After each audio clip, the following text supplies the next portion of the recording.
Jokowi Prabowo tertawa lepas di Malaysia, bahkan sempat singgung koalisi permanen. Presiden RI Joko Widodo atau Jokowi dan Menteri Pertahanan Prabowo Subianto tertawa bersama saat bertemu di Kuala Lumpur, Malaysia, usai polemik proposal perdamaian untuk Ukraina dan Rusia. Dalam rekaman video yang beredar di media sosial, Prabowo tampak menyambut kedatangan Jokowi di sebuah hotel di Malaysia. Menko Polhukam Mahfud MD, Menteri Dalam Negeri Tito Karnavian, dan Menteri Perdagangan Zulkifli Hasan juga terlihat ada di tempat yang sama. Saat Jokowi masuk, Prabowo langsung menyalaminya. Mereka berbincang sejenak, tetapi suara musik di video itu menutupi apa yang mereka bicarakan. Hanya suara tawa Jokowi, Prabowo, dan para menteri yang terdengar dalam video itu. Terlihat dalam kesempatan itu Prabowo dan Jokowi begitu lepas tertawanya satu sama lain.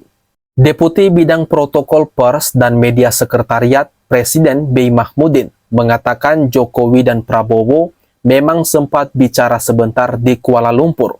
Meski demikian, Bey tak bisa mengonfirmasi tentang isi pembicaraan dua orang itu.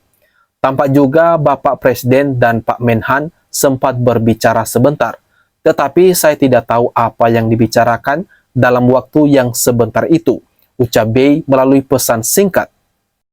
Di kesempatan lain saat berkumpul dengan para menteri, Prabowo lantas menanyakan alasannya dipanggil ke Malaysia.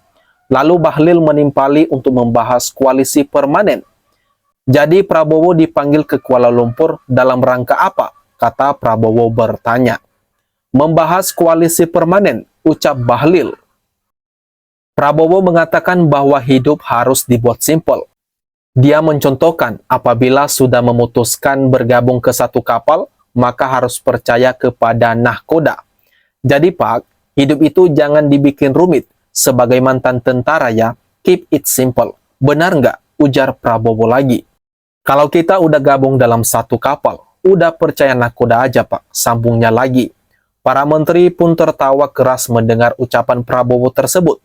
Zulkifli Hasan pun membenarkan pernyataan Ketua Umum Partai Gerindra itu. Paling enak tuh Pak, udah ngapain mumet-mumet, tutur Ketua Umum PAN itu.